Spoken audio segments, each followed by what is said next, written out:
Eu fui pastor da Universal durante 14 anos. O início da trajetória como pastor, aonde a direção da igreja mandava ir abrir igreja, núcleo, eu fazia com prazer. Se era para auxiliar um outro pastor, se era para atender as pessoas, não importava o horário, não tinha cansaço, não tinha tempo ruim. Eu tinha muita alegria em saber que meu irmão era um homem de Deus. Ele me contando, numa época que ele fazia propósito andando de uma cidade a outra, ele contava aquilo com tanto orgulho, com tanta felicidade. Minha ambição era servir, minha ambição era levar as pessoas à salvação, e por isso eu tinha uma vida com Deus, por isso Deus falava comigo de madrugada, em várias madrugadas em oração, várias madrugadas buscando a Deus, buscando o Espírito Santo. Para mim não era um peso jejuar, para mim não era um peso ler a Bíblia, acordava de manhã já lia a Bíblia.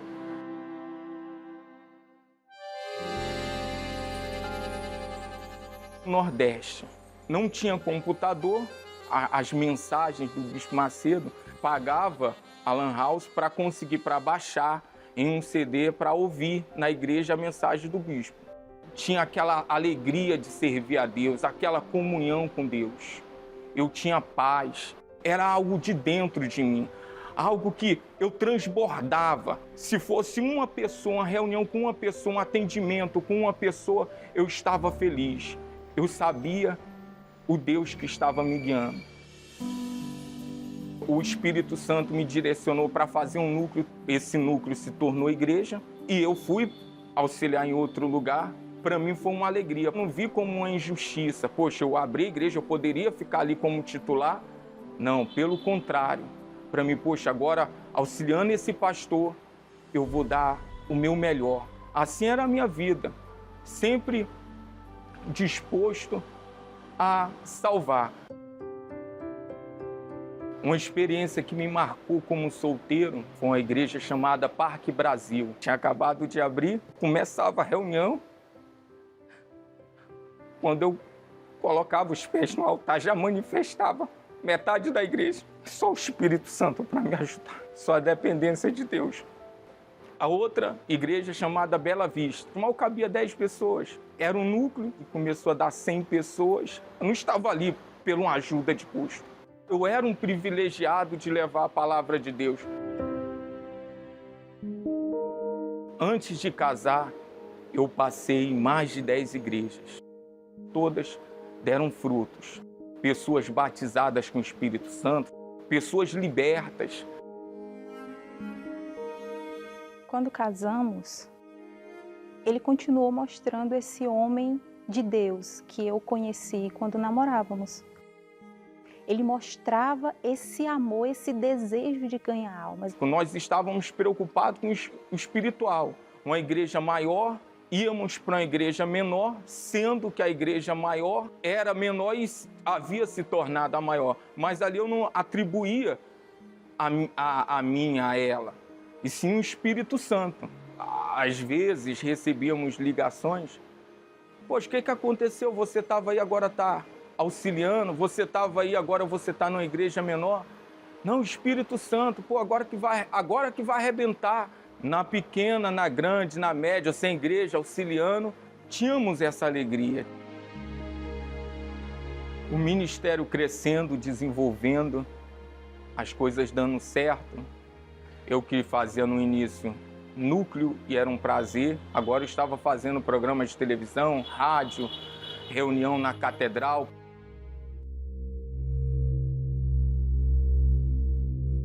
O esfriamento aconteceu aos poucos. Minha vida com Deus já não era mais a mesma. Já não havia mais propósito de madrugada. Estou muito cansado. Não, agora eu vou dormir. Já não orava como orava antes. Eu já não jejuava como jejuava antes. Eu já não lia a Bíblia e achava natural. Já estava no piloto automático. Eu via o número de pessoas crescendo. Quando via algum outro pastor de outras reuniões, poxa, se eu pegar essa reunião vai arrebentar. Eu já tinha um pouco de orgulho, já tinha um pouco dessa vaidade. E já não era o Espírito Santo, aí já era o Jorge. Todo dia tem pessoas para te ligar, todo dia. E aí, o bispo falou alguma coisa contigo? E aí, essa mudança, essa troca, isso, aquele. Poxa, fulano, caraca, estava numa igreja grande, foi para uma menor. Poxa, o bispo gosta do fulano, tá? Pegou uma igreja maior. Não via mais como o Espírito Santo. A gente ouvia isso e achava natural. E eu via que aquela conversa não convinha mais com a obra de Deus, com o altar, com o espiritual. Às vezes questionava, essa amizade para você não está te ajudando, mas ele não ouvia. Reunião de pastores, o bispo falando da salvação, mas eu considerava que já sabia. Eu achava que não era comigo, eu achava que estava tudo bem.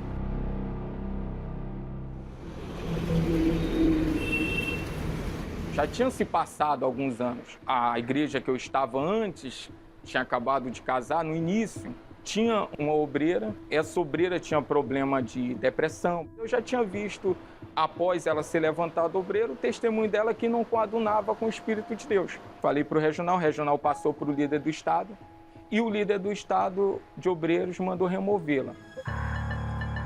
3, 4 anos após, levou para a direção da igreja que eu tinha tirado ela injustamente. Só que o regional já não estava mais na obra, o líder de obreiro também não estava mais na obra.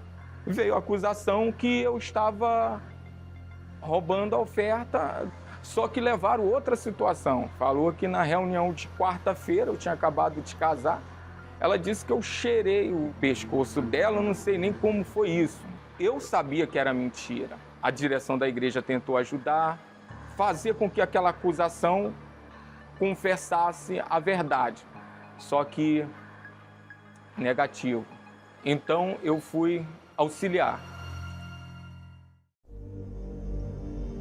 Fiquei magoado porque eu falei a verdade. Os outros pastores que não sabiam da situação, você saindo de uma igreja grande, saindo de uma reunião de catedral para você ir auxiliar, ser o quarto último da sede regional que você poderia assumir, para mim já foi um castigo. Sempre tem alguém que liga. Quando você está mal, poxa, você estava lá, o que houve, o que aconteceu? Muita gente querendo saber da história. E a gente, ao invés de contar a história para Deus, contávamos para as pessoas, para os pastores que estavam mal. Falava, poxa, o bispo, por que isso fez essa injustiça com você? Caraca, agora para tu se levantar, ralou muito, pô, agora estava na catedral, fazendo isso, fazendo aquilo. O erro é esse, você começar a olhar para o que os outros vão pensar. O casamento já não era mais a mesma coisa. Ao invés de procurar resolver o problema com ela ou com Deus, eu fui para o pecado.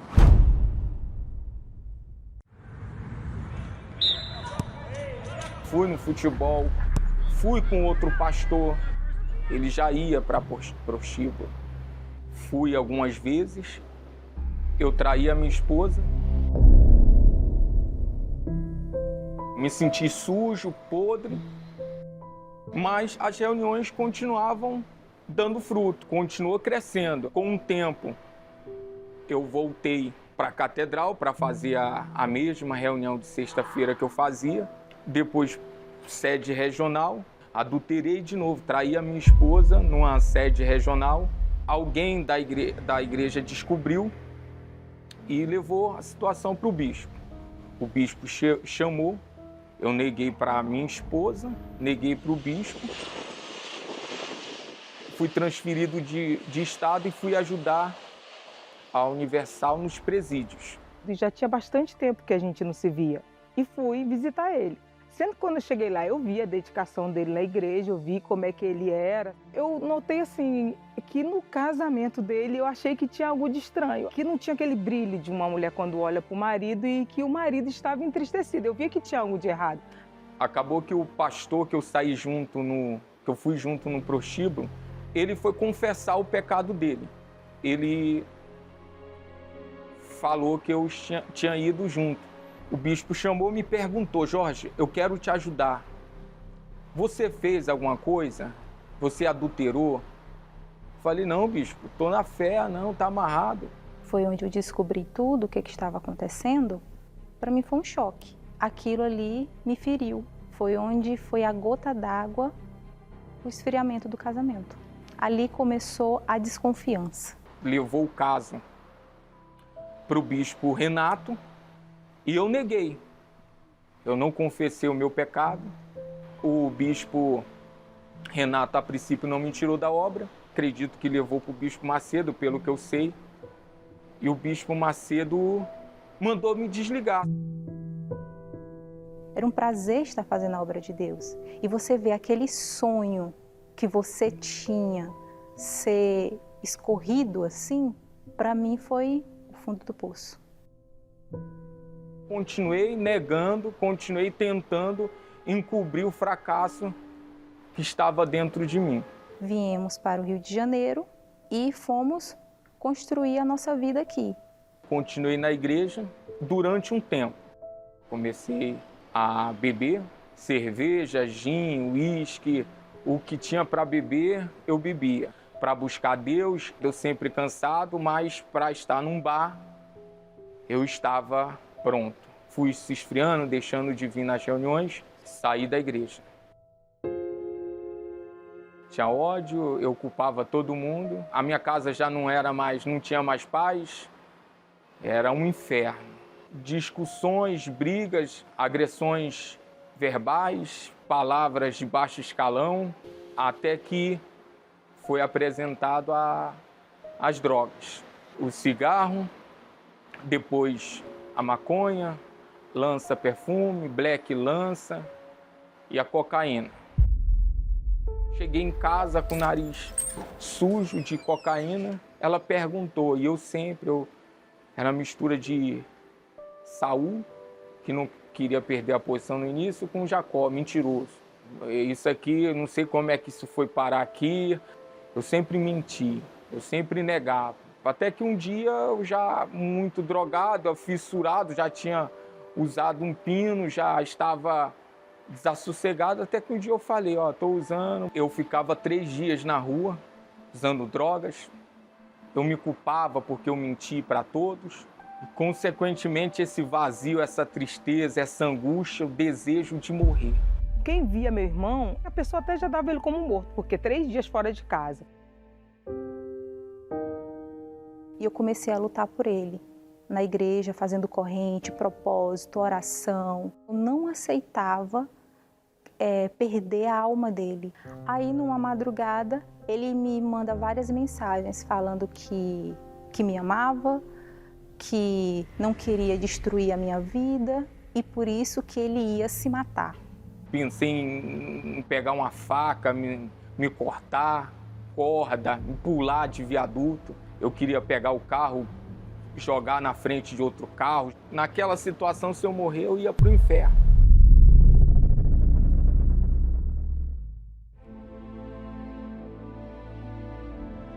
Na sexta-feira, no dia seguinte, eu vim aqui na reunião.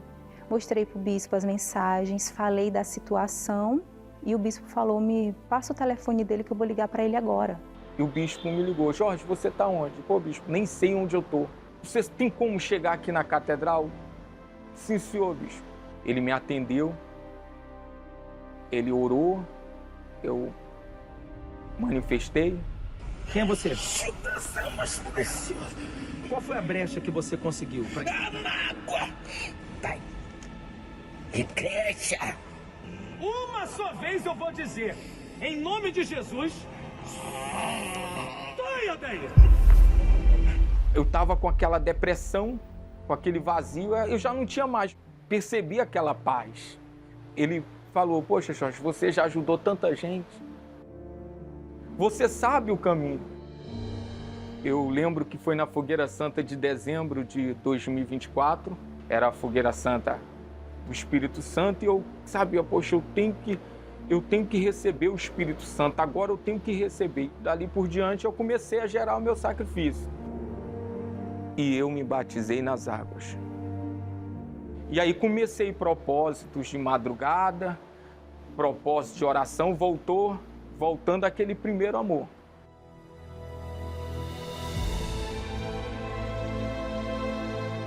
subi no altar, coloquei minha vida, não era só um pedido. Fui transparente com Deus. Eu coloquei os vícios, eu coloquei tudo. Eu desci já diferente. Naquela quarta-feira, dia 2 de abril, eu lembro como se fosse hoje. Já não estava mais usando drogas, mas faltava algo. Que eu cheguei para Deus, ó Deus, eu sou isso aqui, eu estou desesperado, a minha alma, eu não tenho mais paz, eu não sei o que fazer, eu traí minha esposa, eu adulterei, eu traí o Senhor, eu te envergonhei, eu sou um lixo, mas eu quero a tua ajuda, eu quero o teu socorro. Aí eu confessei para Deus a verdade, o Espírito Santo entrou. Aquele homem que tinha medo de falar a verdade, aquele homem que tinha medo, me escondia da verdade, vivia na mentira, que tinha vergonha, pensava o que as pessoas vão falar. Aquele homem já não existia mais. Eu recebi a paz que há anos eu não tinha.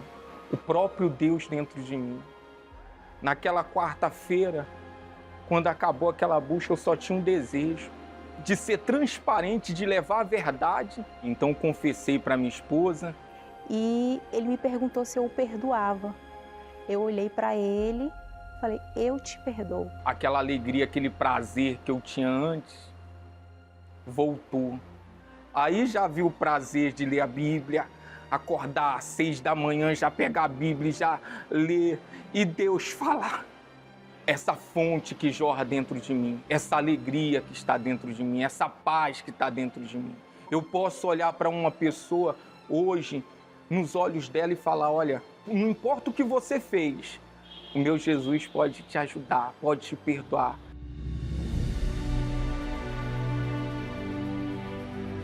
Hoje, eu posso dizer que eu olho para o meu esposo e eu vejo um homem transformado. O caráter de Deus está no Jorge. Uma amiga minha que eu vindo para casa do salão, eu parei. Aí ela chegou para mim e falou assim, Renata, teu irmão morreu, né? Pode falar para mim. Eu falei, como assim? Porque do jeito que ele vivia, com certeza ele morreu. Aí eu falei, não. Jesus libertou meu irmão. Meu irmão não bebe, meu irmão não usa droga. E além disso, meu irmão tem um casamento abençoado. Eu vejo alegria no rosto dos dois. O meu casamento hoje é o retrato da presença de Deus. Ele, como marido, passou a me tratar com respeito, com amor. Hoje eu amo a minha esposa, fiel a uma só mulher, dedicada ao meu casamento. Há uma cumplicidade, há uma paz, há uma alegria. Hoje eu faço parte do grupo de evangelização. O meu desejo é só servir, só ganhar almas. Eu estou aqui hoje pela misericórdia de Deus. Você que está nessa situação que eu estive, seja humilde, peça ajuda, não espere perder o bem mais precioso que é a sua salvação.